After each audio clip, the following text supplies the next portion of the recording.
दोस्तों आज मैं बात करना चाह रहा हूं सताव के ऊपर कि दिन पर दिन सताव जो है बढ़ता जा रहा है।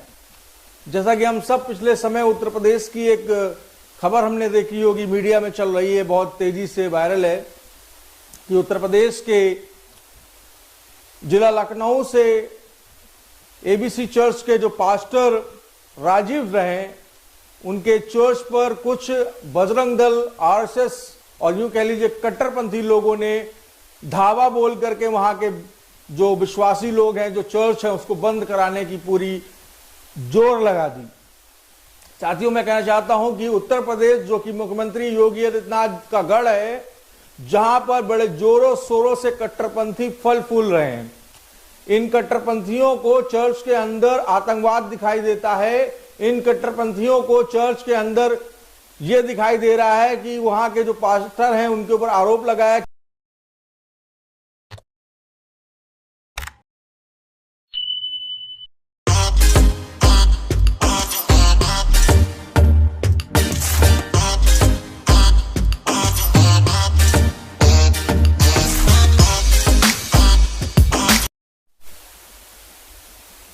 जय मसीह की, प्रेज द लॉर्ड। सभी प्यारे मसीह भाई बहनों, एक बार फिर से आपका स्वागत है doctor Amitesh Wilson ministry channel में। दिन पर दिन हमारे मसीह समाज में दोस्तों आज मैं बात करना चाह रहा हूं सताव के ऊपर कि दिन पर दिन सताव जो है बढ़ता जा रहा है। जैसा कि हम सब पिछले समय उत्तर प्रदेश की एक खबर हमने देखी होगी, मीडिया में चल रही है, बहुत तेजी से वायरल है कि उत्तर प्रदेश के जिला लखनऊ से एबीसी चर्च के जो पास्टर राजीव रहे, उनके चर्च पर कुछ बजरंग दल, आरएसएस और यूं कह लीजिए कट्टरपंथी लोगों ने धावा बोल करके वहां के जो विश्वासी लोग हैं, जो चर्च है, उसको बंद कराने की पूरी जोर लगा दी। साथियों, मैं कहना चाहता हूं कि उत्तर प्रदेश जो कि मुख्यमंत्री योगी आदित्यनाथ का गढ़ है, जहां पर बड़े जोरों शोरों से कट्टरपंथी फल फूल रहे हैं, इन कट्टरपंथियों को चर्च के अंदर आतंकवाद दिखाई देता है। इन कट्टरपंथियों को चर्च के अंदर यह दिखाई दे रहा है कि वहां के जो पास्टर हैं उनके ऊपर आरोप लगाया कि वो वहां पर इतने पैसे वाले हैं कि दूसरों के मकानों को दुगने दामों में खरीद ले रहे हैं। ऐसा मैं नहीं कह रहा हूं, ऐसा मीडिया रिपोर्ट और वहां के कट्टरपंथी, वहां के वो लोग जो कभी भी सच्चाई को और भले के चाहने वाले नहीं रहे, वो लोग जो अपने आप को हिंदू कह रहे हैं, लेकिन सच में हिंदू धर्म किसी का हानि, किसी का नुकसान नहीं सिखाता। साथियों, जिस तरह उत्तर प्रदेश में भारतीय जनता पार्टी की सरकार है, जहां पर ईसाइयों को निशाना बनाया जा रहा है, वहीं उत्तर प्रदेश के अलावा छत्तीसगढ़ और मध्य प्रदेश में भी जहां पर बीजेपी की गवर्नमेंट है, वो सबका साथ, सबका विकास का वादा तो करते हैं, लेकिन ईसाइयों को टारगेट करके उनका नरसंहार कर रहे हैं। ऐसा मैं नहीं, लोकल क्रिश्चियन से आप बात कीजिए, छत्तीसगढ़ के लोकल क्रिश्चियन मध्य प्रदेश से आप बात कीजिए, लोकल क्रिश्चियन उत्तर प्रदेश से आप बात कीजिए कि वहां पर ईसाई होना सबसे बड़ा पाप है, सबसे बड़ा गुनाह है। आपके घर में बाइबल नहीं रख सकते, एक क्रिश्चियन अपने घर में बाइबल नहीं रख सकता। जी हां, आप बिल्कुल सही सुन रहे हैं, क्योंकि ये गुंडा राज है, क्योंकि ये उत्तर प्रदेश और मध्य प्रदेश, छत्तीसगढ़, ये तीनों राज्यों में भारतीय जनता पार्टी के गुंडे फल फूल रहे हैं। और यही नहीं, ये सबका साथ और मानवता की बात करते हैं, हिंदू तत्व की बात करते हैं। इन्होंने अहिंसा परमो धर्म को पीछे छोड़ दिया। जहां हिंदू धर्म ये सिखाता है कि अहिंसा परमो धर्म, जहां हिंदू धर्म ये सिखाता है अपने स्लोगन में कि सर्वधर्म का कल्याण हो, प्राणियों में संभावना हो, विश्व का कल्याण हो, इस बात को उन्होंने छोड़कर आरएसएस और बजरंग दल की रणनीति पर चलकर पादरियों को और अल्पसंख्यक समुदाय को लाठी मारने का काम कर रहे हैं। साथियों, जहां पर 500 लोग इकट्ठा थे लखनऊ के गोमती नगर के जगह पर, वहां पर इन कट्टरपंथियों ने उस पादरी को और वहां के विश्वासियों को उल्टा सीधा गाली गलौज किया और बदतमीजी करी, इस पर कोई शासन और प्रशासन खड़ा होकर एफआईआर दर्ज करने की हिम्मत नहीं रखता, क्योंकि वो नपुंसक हो गए हैं, क्योंकि वो सब के सब यूं कह लीजिए पोलियो मार गया उनको। लेकिन जहां झूठी खबर हो जाती है कि इस घर में धर्मांतरण हो रहा है, इस स्कूल में धर्मांतरण हो रहा है, इस जगह पर धर्मांतरण हो रहा है, वो गिद्धों के समान दौड़े चले जाते हैं। ऐसा क्यों? क्या उनको इतनी भी अकल नहीं है? धर्मांतरण सिर्फ जिलाधिकारी ही करवा सकता है। पादरी यदि किसी को प्रभु यीशु मसीह के बारे में बताता है तो वो धर्मांतरण नहीं, मतांतरण की श्रेणी में आता है। और वो जो धर्मांतरण चिल्ला रहे हैं, आपके ही कानून ने धर्मांतरण की इजाजत डीएम के हाथ यानी जिलाधिकारी कार्यालय में ही सौंप दी है। यदि कोई स्वेच्छा से धर्म परिवर्तन करना चाहता है तो वो पहले जिलाधिकारी कार्यालय में जाएगा। वहीं दूसरी तरफ साथियों, ये लोग डंका बजा बजा कर चिल्ला कर कह रहे हैं कि क्रिश्चियन धर्म परिवर्तन कर रहा है। मुझे बताओ, क्रिश्चियन कौन धर्म परिवर्तन कर रहा है? जब आपने एफसीआरए बंद कर दिया, जब आपने पूरी फंडिंग को बंद कर दिया, जब आपने ईसाइयों के रास्तों को बंद कर दिया, तो ईसाइयों के पास पैसा कहां से आ रहा है? सवाल यह बनता है साथियों। लेकिन शासन और प्रशासन, पुलिस तो कठपुतली है नेताओं की, पुलिस तो कठपुतली है उन लोगों की जो सत्ता में बैठे हैं, और बड़े बड़े संगठन जो हिंदुत्व के नाम पर, गौ रक्षा के नाम पर तमाम लोगों का मॉब लिंचिंग कर रहे हैं, तमाम लोगों के ऊपर अत्याचार कर रहे हैं। ना कोर्ट संज्ञान ले रहा है, ना ही इस समय पूरे भारत के अंदर कोई मानवता बची है। जी हां, इन्हीं के हरकतों की वजह से आज अमेरिका भारतीय लोगों को इंडिया में वापस भेज रहा है, क्योंकि हमारे इंडियन क्रिश्चियंस ने बहुत सारी चिट्ठियों को लिखकर भेजा। बहुत सारे क्रिश्चियन भाइयों ने इस बात को कहा, मैंने भी कई बार हैशटैग किया उन्हें, डोनाल्ड ट्रंप को। लेकिन एक सभा में अमेरिका के बिशप, जो लेडी बिशप थी, उन्होंने कुछ डोनाल्ड ट्रंप के कान में, राष्ट्रपति के कानों में फुसफुसाया। और वो क्या फुसफुसाए या क्या फुसफुसाया उन्होंने?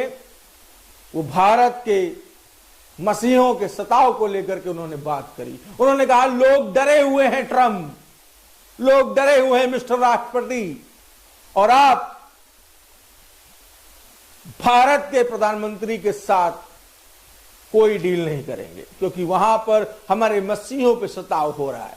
उस बिशप ने आवाज उठाई,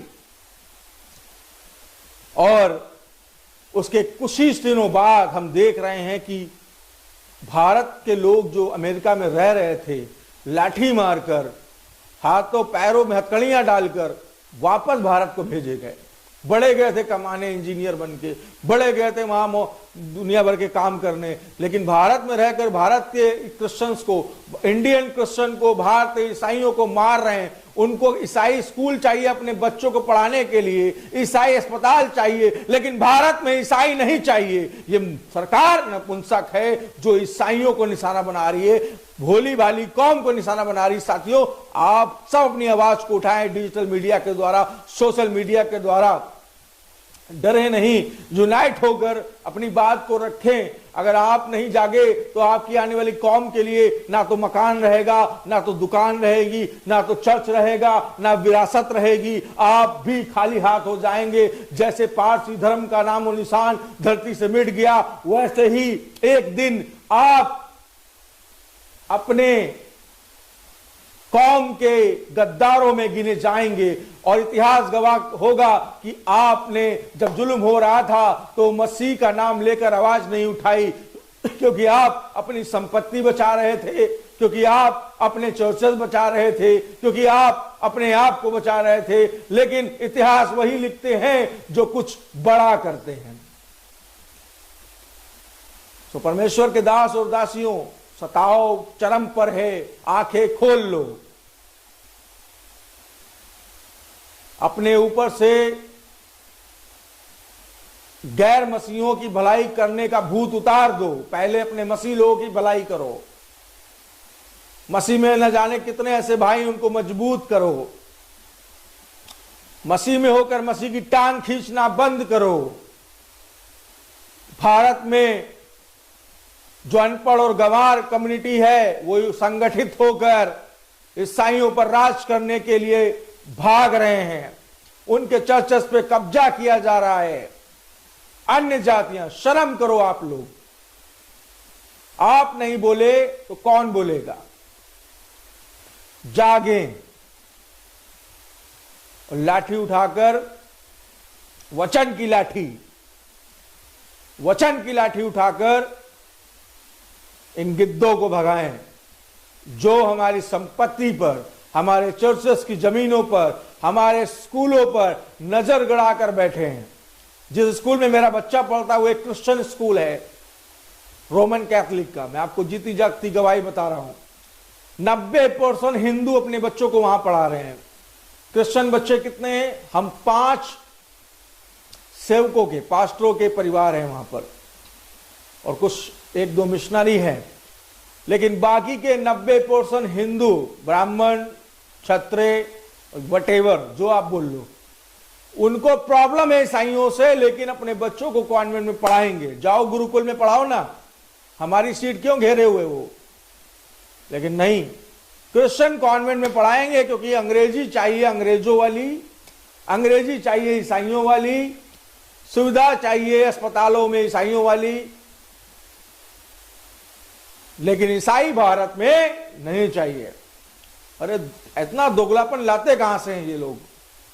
इतने दोगले हो सकते हैं? नहीं, ये निष्ठा है, ये उनकी गिरी हुई मानसिकता है जो वो गिर चुके हैं चंद तुष्पुंजीय नेताओं के द्वारा, चंद उठाई गिरों के द्वारा।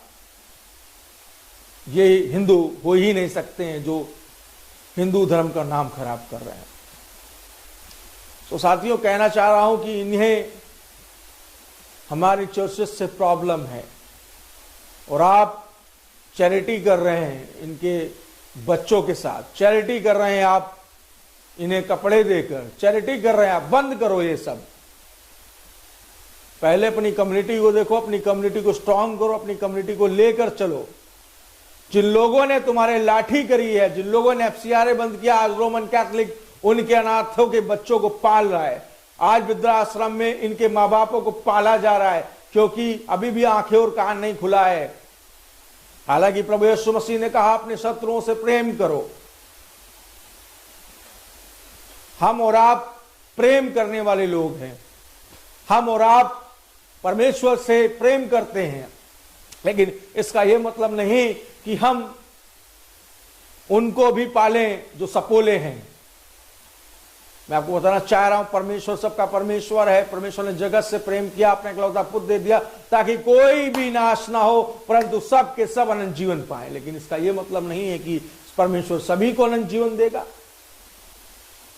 परमेश्वर ने कुछ लोग रखे हैं जो अधिक ढीठ हैं, अधिक दुष्ट हैं, वचन सुनने के बाद भी नहीं सुधरे और ना कभी भविष्य में सुधरेंगे, ना इस लोक में सुधरे हैं, ना आने वाले लोक में सुधरेंगे। उनका अंत आग है, यानी परमेश्वर का न्याय, परमेश्वर की जलजलाहट।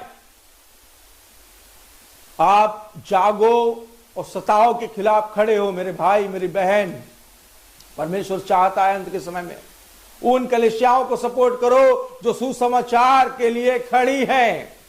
उन चर्चेस को सपोर्ट करो जो दिन रात प्रार्थना कर रहे हैं। ऐसा नहीं कि आपके पादरी पर विरोध हुआ तो आप उठ के चल दिए। ये दोगलापन आप भी मत कीजिए। परमेश्वर ने हमको इसलिए नहीं चुना कि हम अपनी बात से मुकरें। परमेश्वर ने कहा तुम्हारी बात हां की हां रहे और ना की ना। जिस दिन यीशु को ग्रहण किया हम मर गए। यूपी के लखनऊ में 500 लोग थे और बजरंग दल के लोग केवल 8 लोग थे। अगर 500 लोग जिस तरह वो गंदगी करते हुए आए थे, अगर 500 में 200 लोग भी एक हाथ में डंडा लेके खड़े हो जाते तो मैं कहता हूं बजरंग दल क्या किसी माई के लाल में दम नहीं थी कि वहां चर्च के अंदर घुस जाते। लेकिन आप तो बैठे हैं एक दूसरे का मुंह देखने के लिए कि वो खड़ा होगा, ये खड़ा होगा। आप यूनाइट होके काम करें। दुआएं दुआएं दुआएं, दुआओं का समय है। लेकिन दुआओं के साथ दवाओं का भी समय है। दुआ और दवा, इनके लिए दोनों रखो। विरोधियों को दुआ भी दो और दवा भी दो, वरना ये आपके घर में घुसकर आपके घर पर अपना ताला लगा देंगे और कब्जा कर लेंगे। मैं बता रहा हूं, क्योंकि ये लुटेरी पद्धति के लोग हैं, देश को आबाद नहीं बर्बाद करने के लिए बैठे हैं। और गृह युद्ध भारत में इनके गंदे कामों के द्वारा छिड़ सकता है। मैं फिर कह रहा हूं, क्योंकि मसीह समाज से कोई खड़ा नहीं हो रहा है कि हमारे भाई को मारा गया, हमारे चर्च को तोड़ा गया, कोई हल्ला नहीं मचा रहा है। लेकिन इनके यहां से सब हल्ला मचा रहा है, धर्म परिवर्तन, गौ हत्या। अरे ईसाई जाकर गाय काट रहा है क्या? ये कहना ही यही चाहते हैं कि ईसाई गाय काट रहा है। गाय गोबर गांधी से हटकर कुछ सोचा है? ईमानदार पत्रकारों को टारगेट कर रहे हैं ये लोग। गोदी मीडिया अपना काम कर रही है, वो अपना आरएसएस का एजेंडा मीडिया में दिखा रही है। देश को गुलामी की ओर ले जा रहे हैं। मनुवादी विचारधारा के लोग बाबा भीमराव अंबेडकर के संविधान को नष्ट करना चाहते हैं, बिरसा मुंडा के बलिदान को नष्ट करना चाहते हैं, एससी एसटी के जो योद्धा थे उनकी बातों को किताबों से मिटा देना चाहते हैं। आज आप नहीं जागे तो जागने लायक ये लोग नहीं छोड़ेंगे, क्योंकि ये मनुवादी हैं, क्योंकि ये वो लोग हैं जिन्होंने अंग्रेजों के बाद भारत को लूटा, अंग्रेजों से पहले भारत को लूटा और देश के 85% मूल निवासी दलित भाइयों को गुलाम बनाकर रखा, एसटी भाइयों को गुलाम बनाकर रखा, आदिवासियों को झारखंड छत्तीसगढ़ जितने ट्राइबेरी हैं घृणा का पात्र ठहराया इन्होंने। फिर भी हमने मसीह में होने के नाते इन्हें माफ किया, लेकिन मुझे नहीं लगता कि ये माफी के काबिल है। जो घटना लगातार छत्तीसगढ़ में हो रही है, उत्तर प्रदेश में हो रही है, ये बहुत ही निंदाई घटना है। हम सबको यूनाइट होना है। जय मसीह की प्रेज़ द लॉर्ड। यदि क्रोध के आंसुओं में कोई बात गलत निकली हो, आप सभी मसीह भाइयों से माफी चाहता हूं, लेकिन इतना जरूर चाहूंगा